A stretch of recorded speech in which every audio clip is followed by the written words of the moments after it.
Jasmine Crockett is going back into corporate America.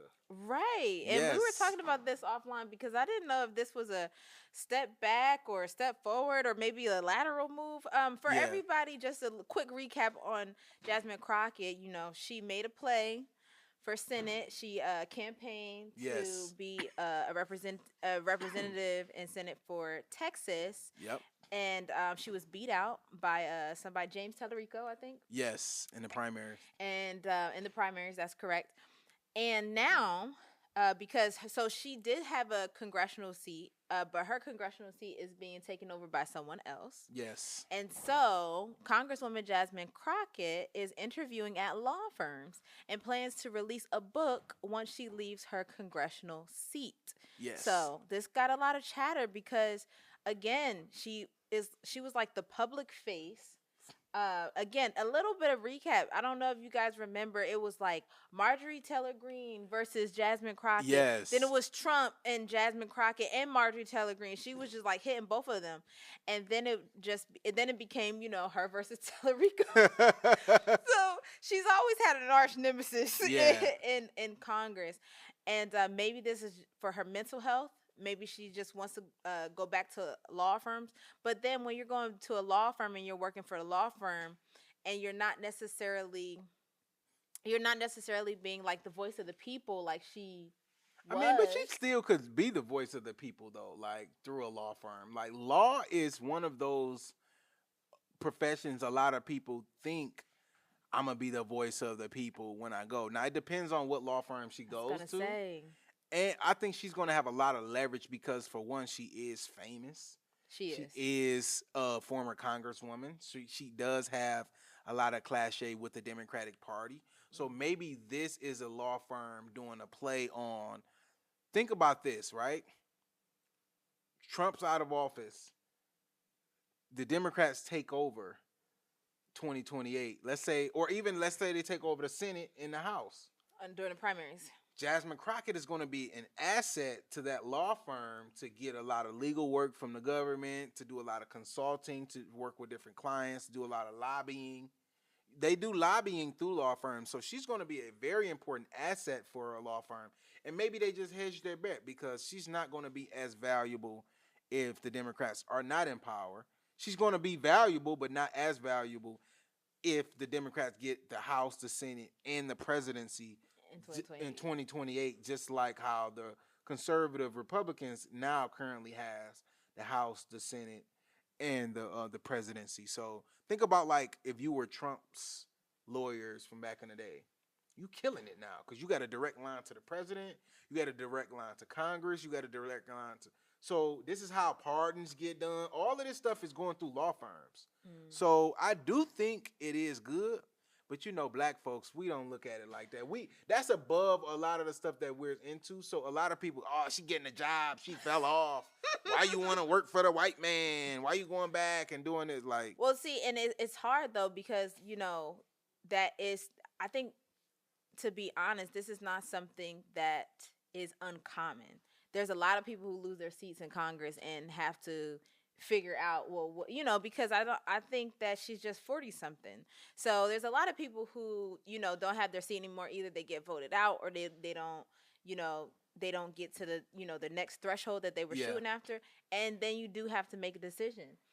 To your point, she had so much visibility. I yes, think that's why it was such a talking point because yeah, this is not a new idea or concept of like being yeah. voted out of Congress and like having to find something A else, lot of another people go job. run for Congress or a public office just to have that on their resume to catapult them I was gonna say. like let's say for example, if you went to Harvard, Mhm. you go to Harvard, I went to Georgia State, Mhm. right? How can I equalize myself with you as an applicant? Well, if I go run for city council Yeah. and now I'm Right. the former city council person Right. Right. and I did that for 3-4 years, I'm looking good against your Yeah. Harvard Yeah. degree. You You ain't are. got no Variance. experience. Yep. But if you could just Harvard, Georgia State, we going Harvard all day. Uh huh. But if you go Harvard, Georgia State, former mayor of Atlanta, Yeah. It's we like going to okay. the former mayor of Atlanta Yeah. because that person can really directly affect policy and all of this. We don't know if your Harvard degree, if you're going to live up to that. We don't Exactly. know. we're kind of speculating. We have demonstrated ability here. Correct. Where, she's able to leverage and maybe even ask for more money, a lot more money. Yes. We were just talking about, corporate and what that looks like now. Law firms are very corporate. Yes. My thing is, I hope she gets the money. I hope she is able to leverage that. I hope she don't have a lot of haters, though. And she deserved to get rich, though. Let's be honest.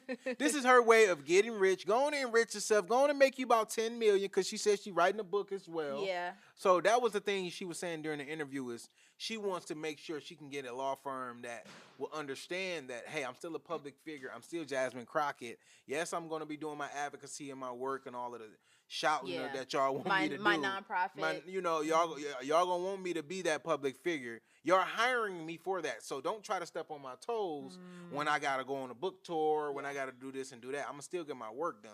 So that's one of the things that she was saying, like, interviewing with different law firms, that's something that she has to consider, because some law firms will say that, but then get you in there, and then now they trying to. Now you bigger than the program, and that's what I was thinking. I was like, you're Jasmine Crockett. This, law firms' names by themselves hold a lot of weight. So the idea that it's like, okay, now we got two names. You know what I mean? Yeah, and so I don't you kind of jockeying for that. So I'm trying to figure out. Like, I'm hoping that she doesn't like receive any like hate or people just trying to dim her light, because she is Jasmine Crockett. She is, like you said, always going to be involved in kind of extracurriculars outside of casework. She'd be crazy not to write a book. She would be crazy. She'd be crazy not to. I mean, again, that book is going to sell a couple 100,000, 500,000, 1 million copies. Yeah. Over its lifetime or whatever. Especially if she gets like an interview with Gayle King or A Michelle lot of times they get an advance for the book, and then they get $3-4 per book. So we talking millions of dollars here.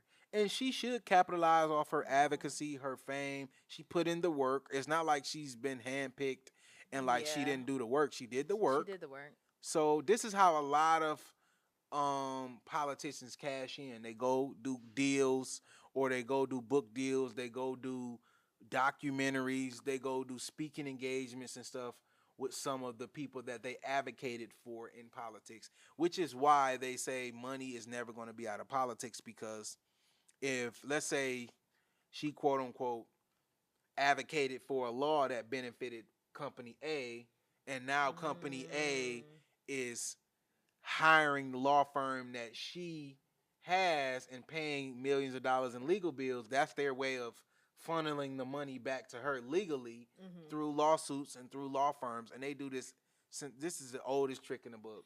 I'm not like, this is not nothing crazy, but it's crazy to black people because, for one, it's not a lot of black people that get that high up in politics. Yeah. And we don't care about a lot of the other politicians to kind of expand on like their background, their context, what they're doing next. It's like, yeah, we know about Bill Clinton and we know about Bush and we know about all these people, but we don't care what their next steps are. Yeah, a lot of times we're not really that deep into like invested. Hey, what their next steps is for this and that.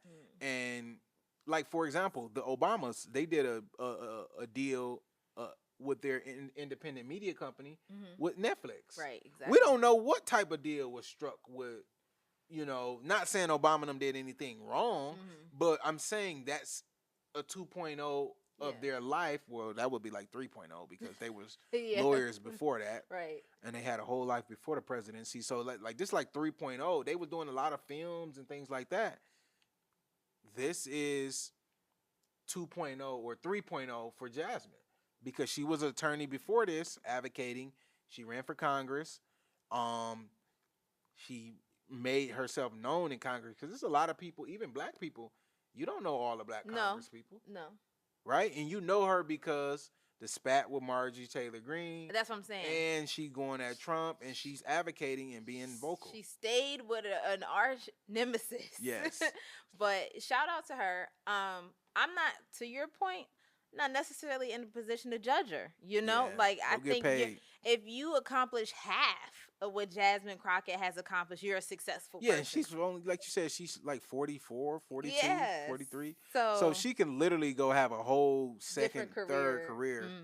And people will forget she was even in Congress or forget she worked Yeah. with as a lawyer or Yeah. whatever. Because it comes and it goes. And honestly, this might be, you know, imagine she didn't like how much she wanted to get things done, but maybe couldn't. Yeah. So maybe this is a better way to get things done. Yeah. So, you know, again, I'm not here to judge whether this is a backstep for. I think if she's doing it for a reason. She's a smart person. And also, we talked about this on the podcast last time when that advocacy group got sued by that black woman. God, I mean, by that white woman, and all these groups getting sued by these conservative groups. Now, Jasmine can go advocate. Maybe she pick up them as a client and say, hey, we're going to defend you. Yeah. We're going at white supremacy. We're going at this. Yeah. Because a lot of times black lawyers be at these law firms and they have competing interests. Right. You might want to fight for the people and they're fighting for the corporate dollar. But now they got Jasmine and they're like, okay, maybe we're able to get more clients now because we have somebody who we can use as a marketing tool to recruit us.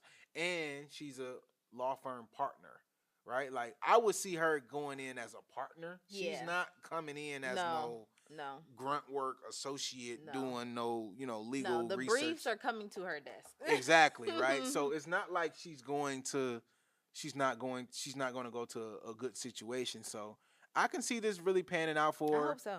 And then, I feel like she still has that itch to run for something else, though. So she's not going to be quiet. She's not going to go out. We'll see if she could campaign. I would love it, though. I would love it. Yeah. You go, girl. Yeah. Thank you guys for watching. In order to continue to support independent journalism, I need you to subscribe down to the page below. And if you want the full podcast and more exclusive content, I need you to subscribe to the Patreon. Link is in the description.